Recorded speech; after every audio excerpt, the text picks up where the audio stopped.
Ipoh Kampung தெபிங் திங்கி Lorong தெபிங் திங்கி இரண்டில் உள்ள வீட்டொன்றில் ஏற்பட்ட தீயில் 61 வயது முதியவர் உடல் கருகி மாண்டார்.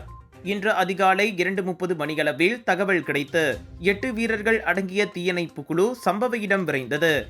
கடுமையாக போராடி தீயை அணைத்த நிலையில் முதியவரின் சடலம் வீட்டின் சமையலறை பக்கமாக கண்டெடுக்கப்பட்டது.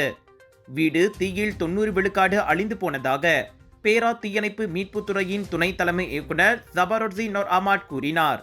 முதியவரின் சடலம் மேல் நடவடிக்கைக்காக ஒப்படைக்கப்பட்டது.